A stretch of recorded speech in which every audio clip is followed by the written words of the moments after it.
Hi, and welcome to Watch It Played. My name is Rodney Smith, and in this video, we're going to learn the 2 to 4 player game Sea Salt and Paper, designed by Bruno Catala and Teo Riviere, and published by Pandasaurus Games, who helped sponsor this video. Here, you'll be trying to build up the best collection of cards depicting creatures and characters from the ocean. Some friendly, others not so much, and if you're willing to push your luck, you might outscore everyone or wish you'd not been quite so ambitious. So join me at the table and let's learn how to play. To set up, shuffle the cards with this back into a face-down deck within reach of the players and deal 1 card face-up on either side of it, creating the game's 2 discard piles. Then give each person at the table one of these player aids, and in this video we'll assume we have 3 players returning any leftovers back to the box. Then randomly choose someone to be the first player. And that's the setup. In Sea Salt and Paper, you and the other players will be collecting cards from the deck and discard piles to create combinations of cards in your hand that will give you points and allow you to take special actions. As soon as a player has 7 or more points on the cards they've collected, they can either end the round right there, earning exactly what they have, or push their luck for even more points. But they also risk gaining way fewer instead, as we'll see. Have the most points by the end of the game, and you'll win. The game is played over a series of rounds, and during a round, players will take turns, beginning with the first player and going clockwise around and around the table. And on your turn, you perform up to 3 steps, which must begin with adding a card to your hand. There are 2 different ways you can choose to do this. Either draw 2 cards off the top of the deck and examine them privately, adding one of them to your hand and the other face up on either of the 2 discard piles, or instead, take one from the top of either of the 2 discard piles.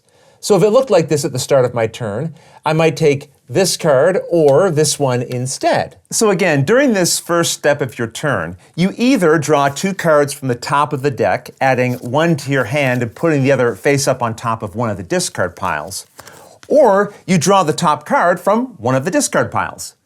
Why you might want to take certain cards over others will make more sense once we know more of the rules, but for now, let me just cover a couple of unique situations that can occur. When you draw 2 cards, if both of the discard piles are empty, put the card you're not keeping into either one of them. But when you draw 2 cards, if only one of the discard piles are empty, then the card you do not keep must go into that one. As turns go on, you'll have more and more cards in your hand. But I just want to make clear, when you draw 2 from the top of the deck, the one you get rid of must be one of the 2 you just drew. You cannot keep both of those cards and then discard one you already had in your hand from earlier. I should also mention, you're not allowed to look through the discard piles. Now, there is a rule that will allow you to, but only at certain times, as we'll see. Either way, after gaining a new card on your turn, there are some additional steps you can perform, but they'll make more sense once we better understand how the cards you have can earn you points. So let's go through all the different types of cards and see how that works. As we'll see, there are a variety of different cards in the deck, and while they may have different colored backgrounds and art, the top left corner shows what type of card each is. For example, all of these show what is known as the crab symbol, so all of these are crabs. The number of copies you'll find of a type of card is displayed in its bottom right-hand corner, so this lets us know there are a total of 9 crab cards. I also want to point out the symbol in this area, which comes from the Color Add color alphabet, with each symbol representing a different color to help players who have difficulty distinguishing colors or shades. When you see a number with a white background, it represents points. But also notice the symbol here shows 2 crabs. This means only a pair of crabs is worth 1 point. So this crab on its own is worth nothing. But if I had a second one, now, together, they're worth 1 point.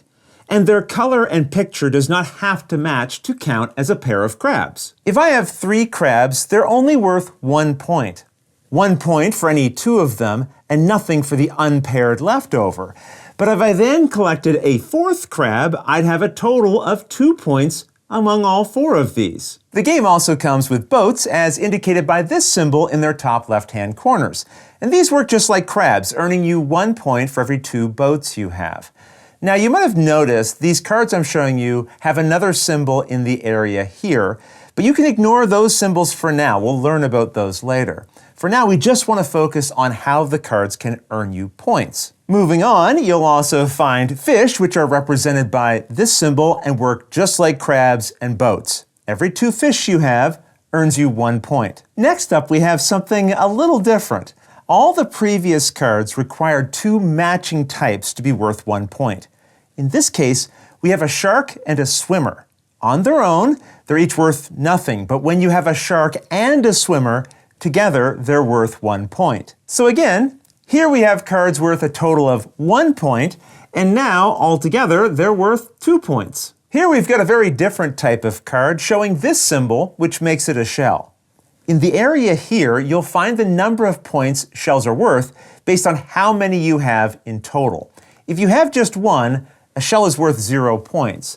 But if you have 2, then together they're worth 2 points, which this next value represents. If you had 3 shell cards, they're worth 4 points altogether. And if you had 4 shells, they're worth 6 points. And just to be clear, they're not worth 6 points each, but the 4 of them together are worth 6 points total. If you happen to have all 6 of them, they're worth 10 points. And as you can see, there are only 6 of them in the deck. Here we have 3 more card types that all work the same way. They're just worth a different number of points based on how many of each you have. In total, the deck contains 5 of these octopuses, 3 penguins, and only 2 of these sailors. All right, next up we have this lighthouse, and its symbol here means it provides you with 1 point per boat you have. If we had collected 3 boats so far, then this lighthouse would be worth 3 points. And if we later gained another boat, then it would be worth 4 points, and so on. This shoal of fish works the same way, except it's worth 1 point per fish you have. So if we had 5 fish, it would be worth 5 points. This penguin colony is similar, but its symbol provides you with 2 points per penguin you've collected. So if we had 2 penguins, it would currently be worth 4 points, and now it's worth 6 points. This is the captain, and it's worth 3 points per sailor you have. This brings us to the last type of card you'll find in the deck, the mermaids, and there are 4 of these in total. As we've learned, the cards come in a variety of different background colors, and a mermaid is worth a number of points equal to the number of cards you have the most of in a single color. Let's assume it was later in the game and we had all of these cards in our hand. The color we have the most of is yellow, and we have 3 of them, so this mermaid is worth 3 points.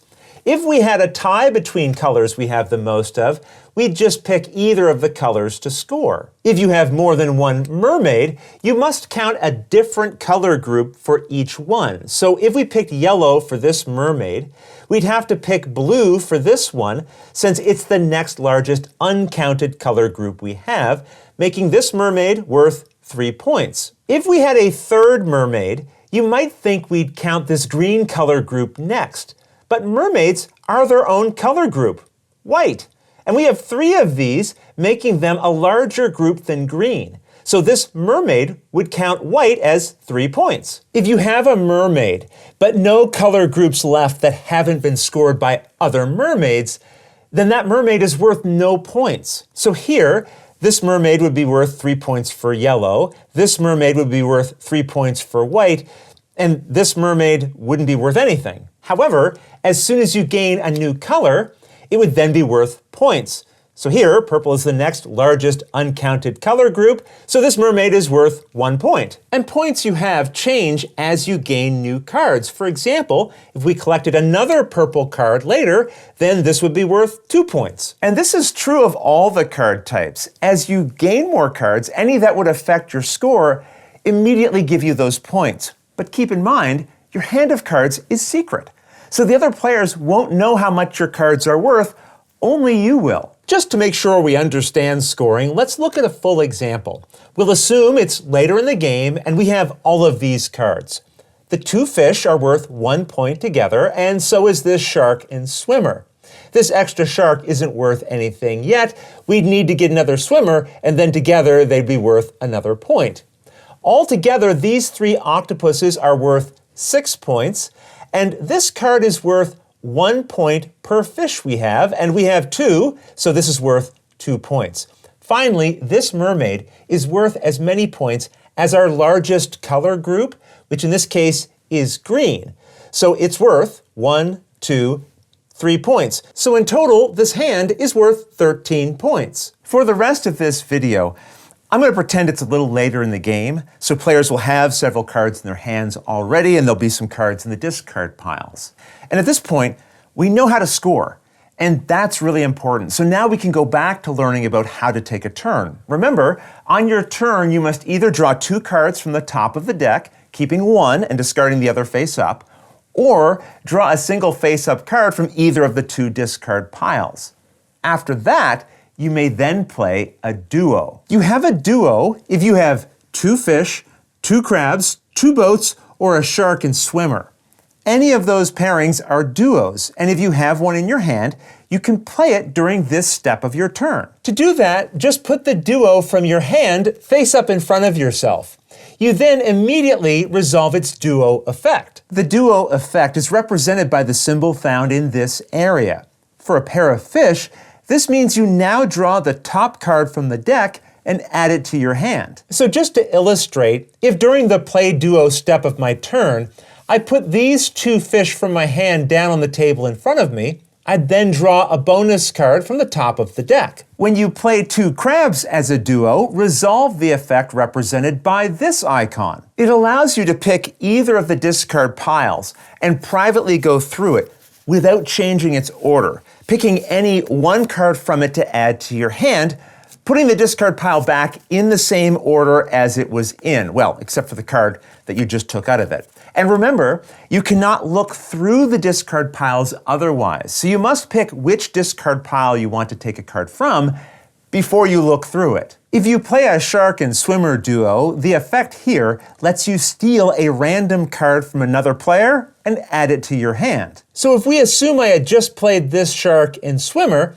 I then pick any other player and take 1 card from their hand and add it to my own. And just to be clear, the cards you take must come from their hand. It cannot come from duos they had previously played face up on the table. Here's the last type of duo.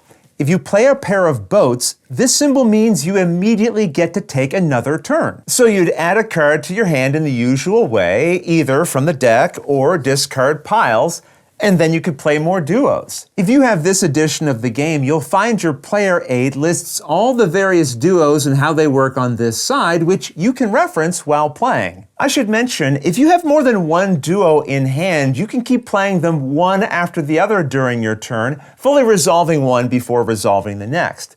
So as an example, I might play 2 fish, which lets me draw 1 card from the top of the deck. And then maybe I'd play this shark and swimmer, so I can take a card from an opponent. And maybe that gets me my second boat, allowing me to play them both immediately and then take another turn. Just be aware, you do not have to play a duo you have in your hand if you don't want to. The important thing to understand is that whether you've played a duo to the table or kept them in your hand, they're still worth the usual number of points. In other words, these 2 fish are worth 1 point for me, even though they're on the table, just like these 2 crabs in my hand are worth 1 point for me. Just make sure that when you are playing duos, everyone can see any that you've played. In this way, your duos reveal some of the points you have this round. And that might be important, because after playing any duos you can or wish to, there is one final step of your turn. You can end the round. But you may only choose to do this if you have a total of 7 or more points total among the cards in your hand and or on the table in front of you. You do not have to end the round if you have 7 or more points, but you now have the option to. When you declare the end of the round, you put all of your cards face up on the table in front of yourself so everyone can see how many points you have. I won't go through how to score this hand as we've learned how scoring works already, but I'll tell you these are worth 8 points and you can pause to see if you can arrive at the same total. After ending the round and revealing your hand, you now have 2 options. You can either say stop or last chance. If you say stop, then everyone else reveals their hands as well, each totaling their own scores, with everyone recording them. So after a turn where stop was called, we might have an outcome like this. But calling stop is just one way to end the round. Rather than call out stop, the player who had 7 or more points, who decided to lay down their hand first, may call out last chance. Now the other players do not put their cards down. Instead, they each get one more turn following the usual rules. Except that as a player finishes that final turn, they reveal their hand. And once revealed, they're protected from attacks. So any players left to take a turn cannot target them with a shark and swimmer duo to steal a card. Once every other player has had a chance to take their final extra turn, the round ends, and then everyone compares the points they've earned. If the person who called last chance earned the most points that round, or tied for the most, then they gain a bonus. In addition to all the points they would normally score, they also get what is known as a color bonus. This means they check to see what color they have the most of, count up those cards, and earn that many extra points. So this hand is already worth 8 points, and my largest color group here is light blue. I have 3 of those, so I earn 8 plus 3 for a total of 11 points. Scoring this way is known as winning your bet, because instead of just ending the round by saying stop and having everyone earn the points they'd made so far, everyone else got one more turn, and you were gambling that you would still have the most points after that. If so, you earned the bonus. Not only that, your opponents do not score any points for their cards except for their color bonus, which, as we just learned, is equal to the number of cards in their largest color group. For this player, it's a tie between light green and light blue. Remember, if you have a tie for the largest color group among your cards, just pick any one of those tied groups. So this player here would only earn 2 points, as that's their largest color group. However, calling last chance is risky, because if you call it, and your score for that round is less than even just one other player, you lost the bet. In that case, you only score your color bonus and nothing else. So if I had lost the bet with this hand, my largest color is light blue, so I would earn 3 points total that round. Every other player would then score their points as usual. On this side of your player aid, you'll find a walkthrough of both ways a round can end, including how to check for scoring and what bonuses you gain based on the outcome. So just refer to this when playing if you need some reminders. Either way, after all the scoring is complete, the round ends. That said, the round will also end if the draw deck is ever empty at the end of a player's turn. In that case, the round is over, but no one scores any points. And this is even true if the deck empties while players are taking their final turns during a last chance. In that way, you won't want to wait too long to end the round, but remember, you do not have to end the round if you have 7 or more points. Maybe you'll want to wait and gain a few more points and see if you can push for a last chance bonus.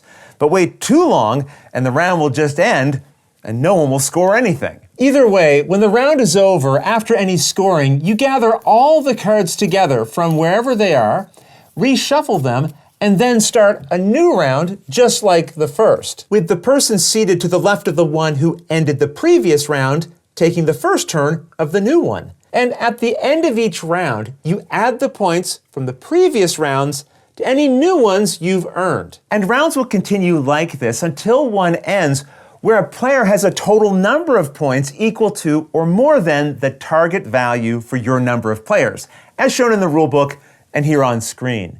So in a 3-player game, the target is 35 points. After that, the game ends and you check for the winner. Whoever has the most points at this time wins. And if there's a tie, the tied player who earned the most points in the last round wins. And if there was still a tie, the tied players would just share the victory. However, there is one other way you can win. Remember these mermaids? There are 4 of them in the deck, And if a single player has all 4 of them in hand, they can play them during their turn and they immediately win the game. They don't just win that round, but the entire game. Now, I've never seen this happen when I've played, but I've heard stories of it, and someday I do hope to see it happen in a game I'm playing in. I should also mention, depending on which version of Sea Salt and Paper you have, it may include extra cards, which you can also pick up separately, known as Extra Salt and Extra Pepper. And these add new twists to your game if you play with them. But those rules I'll leave for you to discover on your own. Otherwise, that's everything you need to know to play Sea Salt and Paper. If you have any questions about anything you saw here, feel free to put them in the comments below and I'll gladly answer them as soon as I get a chance. You'll also find forums for discussion, pictures, other videos, and lots more over on the games page at Board Game Geek, and I'll put a link to that in the description below. And if you found this video helpful, please consider giving it a like, subscribing, and clicking that little bell icon so you get notification anytime we post a new video. And if you'd like to support me directly, you can join our Patreon team, which I'll have linked below. But until next time, thanks for watching.